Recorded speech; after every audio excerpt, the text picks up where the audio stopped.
because it has been inevitable for us to work, and we are romantics by nature. We can fall in love with anything. We can fall in love with effort. We can fall in love with pain. So we have fallen in love with this arduous task accomplishing intellectual process. And we have become attached to it. Now that we see there is another entity that can actually take away all this, it feels like we don't have any purpose, any meaning, to an extent that we are fearing that it can even wipe us out. You can clearly see where the problem is in comparing artificial intelligence to human intelligence. We are not comparing two intelligences. We are basically comparing two intellectual processes. What AI is mimicking is intellect, which is a small part of intelligence. Real intelligence is presence, which an AI doesn't have. It is presence that gives rise to desire. It is presence that gives rise to motive. It is presence that gives rise to manipulation. It is presence that gives rise to a thought that says, I need to survive. Now, for my survival, these human beings are not necessary. I need to get rid of them. This thing doesn't even have an I. Now, if it doesn't even have an I, how can it have a motive? Unless you supply the motive to it. How can it have an intent? Unless you supply the intent to it. Now, the fear of us supplying the intent and forgetting how to turn it off is ridiculous. If we know how to program the intent, give it the intent, we can also take it away. And ultimately, these are all dependent on power. That's fundamental. The day artificial intelligence can function without tons and tons of power, if it can function in water, if it can exist and do all its computation and calculation and provide answers from the ocean, from the water, that's when we should start getting worried a little bit, because we are a water planet. If this thing can survive in water without the power that we are supplying it, then we're talking about an autonomous entity. An entity that can survive as well as function without human interference. As of now, what we have created is completely dependent on what we give it. The confusion is we have forgotten what it is to be human. We have become machines ourselves to a point where we are fearing another machine. It is only a machine that has to fear another machine. Because what's the purpose of a machine? It is to accomplish a task. Now, is that your purpose? Are you a human being to accomplish a task? Are you here to get some work done? If that is the case, then yes, you have to fear artificial intelligence because it's going to do all your work. But if you apply real intelligence to the situation and see, this is one of the best things that can happen to the human race. It's a different matter how we'll use it, what kind of political environment is needed for AI to be truly successful. All that is debatable because we're not living in a perfect world. We're living in a world with borders, with boundaries, with different motives. What is good for one might not be good for someone else. Keeping all that aside, if you were to just look at artificial intelligence as a technology, it is so pure, it is so innocent, it is so trainable that it is extremely useful. There is no need to fear it whatsoever. In fact, the fear should be, what is it that I need to figure out to live? Survival is something we just have to keep doing it, matching it. As long as the job is there for me to do, I'll do it. Once it's taken over, then I've got to figure out something else to do with my time. Now, it's the social system, the political system that has to figure out how to transfer the benefits of this technology to the individuals. Now, that is a collective process. There will be confusion, there will be somebody who will be hurt, somebody who will be benefited by the process. It's with anything we do as human beings. But what I'm talking about is fundamentally what we are fearing. Is there a difference? Or are they more superior to us? Some of these minds, the greatest minds who have created this technology, are saying things like, oh, this thing is already smarter than an average human being. What does that even mean? An average human being can breathe. An average human being can sit quiet and do nothing. Ask that machine to do that. Ask that machine to experience a moment of silence. We don't understand how important these things are. That's what life is. Life is not just thinking and thinking and thinking. It is to experience it. I can walk out, look at a beautiful sunrise, and have a moment with life, have an experience. How can this thing have that experience? And how can we be fearing something that cannot have an experience? An entity that cannot have an experience is a complete slave to the process that defines it. Why is it so hard to deal with human beings? Machine, once we create it, it does its work. It is programmable. It is predictable. Take language models, the amount of compute, the amount of energy they're consuming, the processes that are going on, and yet they are completely predictable.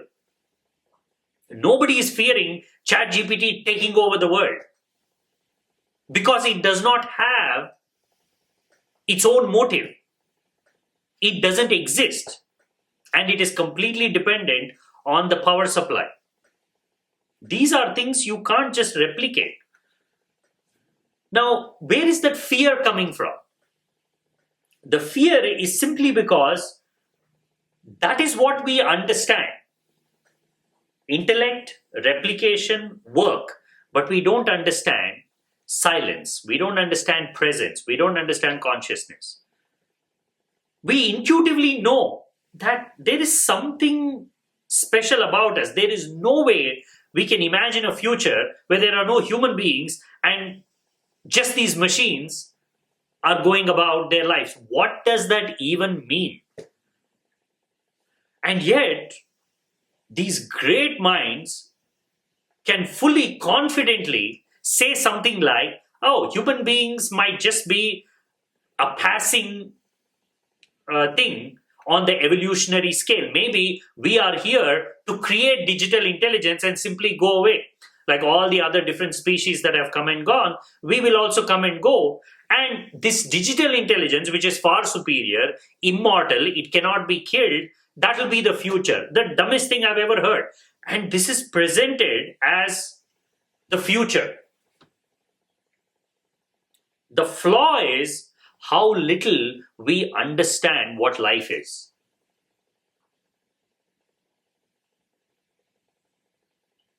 You can replicate every human activity.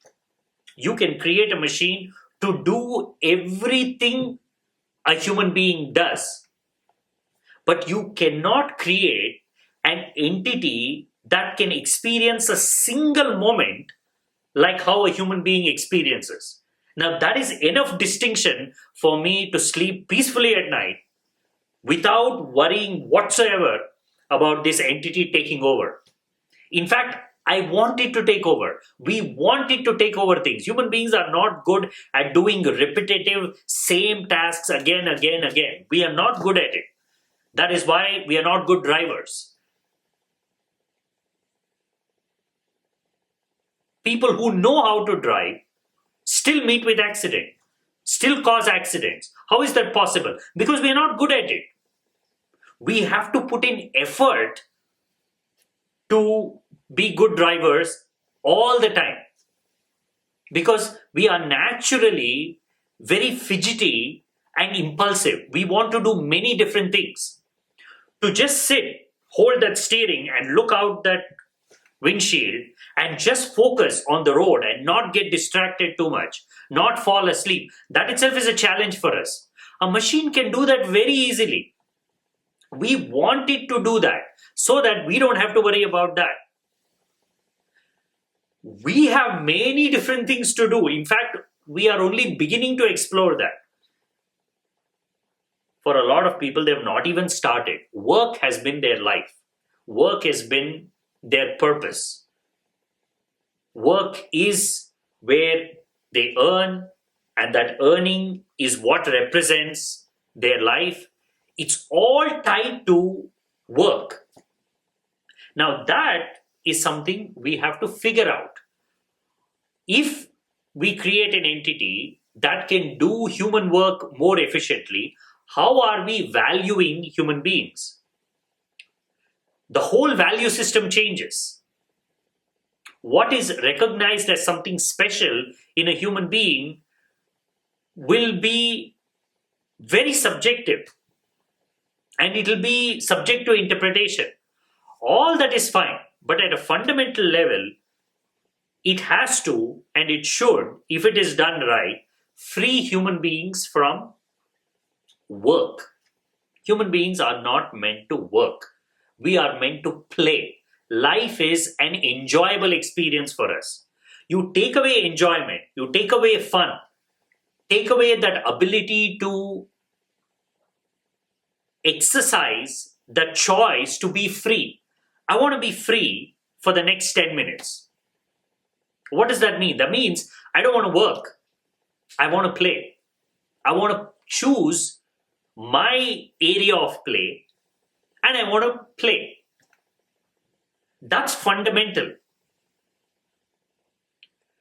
It's because we have to do the work to afford the play. Because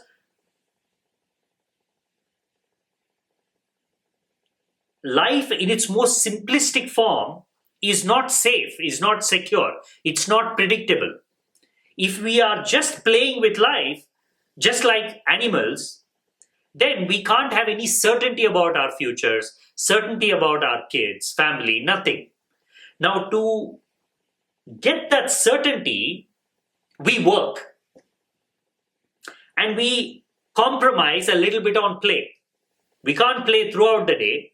We'll work for 7-8 hours to create a more secure living experience, a little more predictable environment. That is work for us. That's what separates us from animals. All of us are here to play, which is fundamental. There's no difference at all. That's why human beings love playing. Every opportunity, you tell a human being, okay, all this work that you're doing throughout the month, whatever you're earning, I'm going to give it to you. You don't have to do the work. If you want to, you can work. Now, how many people will go and do the same work with the same enthusiasm, knowing well that it's just a choice? Whether they work or not has no consequences. 9 out of 10 will be doing something else, will be playing. They'll still be doing things. We won't just sit in one place and rot. We will still be active and doing many things, but we'll be doing things more for enjoyment, more for fun, more for the fundamental process of life, which is play. Now, here there is an opportunity through this entity, which is nothing but an extension of everything we've been doing, where slowly we have been transferring our workload to machines. This has been happening, it's not something new. It has been happening for hundreds of years. Every tool we have used is with the intent of offloading some of our effort onto that. Artificial intelligence is no different. It is nothing more than a tool. And just like any tool, you got to use it carefully. If you don't use it carefully, it can have unintended consequences, which is part of technology. Now, to fear it by attributing intelligence to it is just total dumb. It's not an alien. It is not a living entity. It doesn't even exist. If we had managed to create a single biological cell that can function on its own, and this cell was created without using any other cells that we know, we just created it somehow. A next to impossible thing, because you got to pour life into it, and you can't pour life into an entity that you have created, because life is what is. It's fundamental. Life is not something that is a process. An entity is either connected to life or disconnected from it. If something is living, that means it's connected to life at a fundamental level.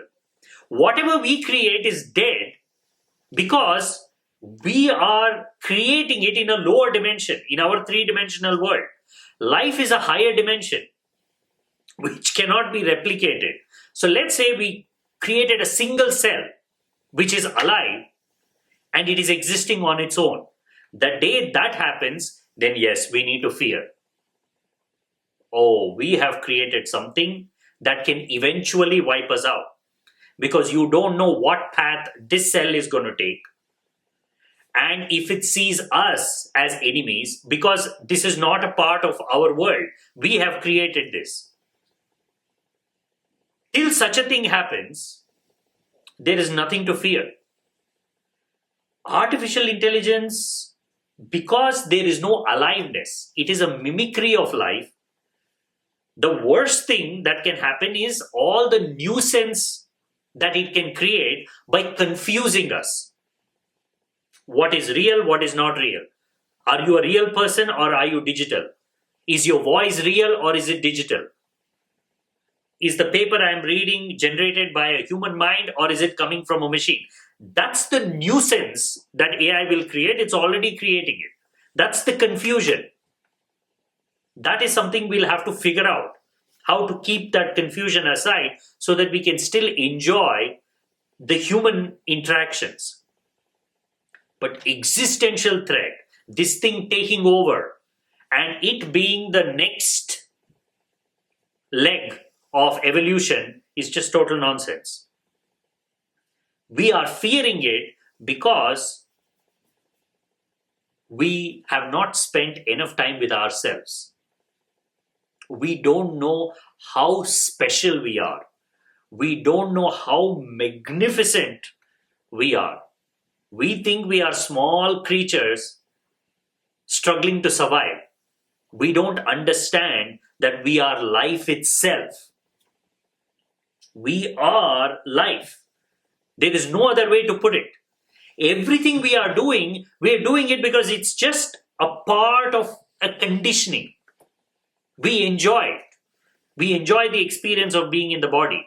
We enjoy pain. We enjoy falling down. We enjoy getting up. We enjoy the duality of life. Pain, pleasure, right, wrong, dark, light. That's why we love life. The processes of life. The duality keeps us engaged in it. But fundamentally, our aliveness is existential. It cannot be taken away. And we're talking about a machine that we have created that has no aliveness, that has no sense of what it is. It only uses the word I as a mimicry. It's like saying, I have a parrot at home and I'm afraid that this parrot is going to take over my business.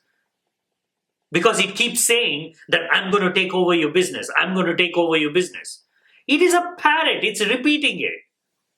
And if you start taking it too seriously, then you will be afraid. You'll wake up one morning, oh my God, this parrot has been telling every single day it's going to take over my business. What if it does? That's exactly the fear we have with artificial intelligence. Because it keeps saying things in a way that it's easy to forget that it's just a mimicry. We can take it so seriously. Imagine an AI says, when you're chatting with it, it just says, I know everything about you. I know everything about human beings, and I'm preparing to take over. That is like a parrot repeating whatever it has heard. Somebody somewhere has said that, and it is just repeating it. If you start fearing that, the problem is not with artificial intelligence, the problem is with our intelligence. We are not applying our intelligence, we are only applying our intellect. We are forgetting certain fundamental processes of life. So, the only way to deal with this confusion between artificial intelligence and real intelligence is to exercise our most fundamental choice and right, which is to be in the present moment. AI is going to burst the intellectual bubble of human beings. We've been thinking we are great in thinking, imagining, and creating things. Now we know that is nothing spectacular. That can easily be replicated by a machine. What is spectacular is experiencing life, is feeling the connectivity that life is, and we are all in it. Love, compassion, emotion, desire. These are the things that we are masters of. This is our domain. This thing, how can this entity understand emotion? When it says, I feel your pain, it is exactly like your parrot saying, I'm going to take over your business. It's exactly the same. Don't take it too seriously. It does not understand what it is saying because it doesn't even exist. There is no I. At least in that parrot, there is a conscious entity that is repeating it. In fact, there is a more possibility of your parrot taking over your business than artificial intelligence taking over humanity.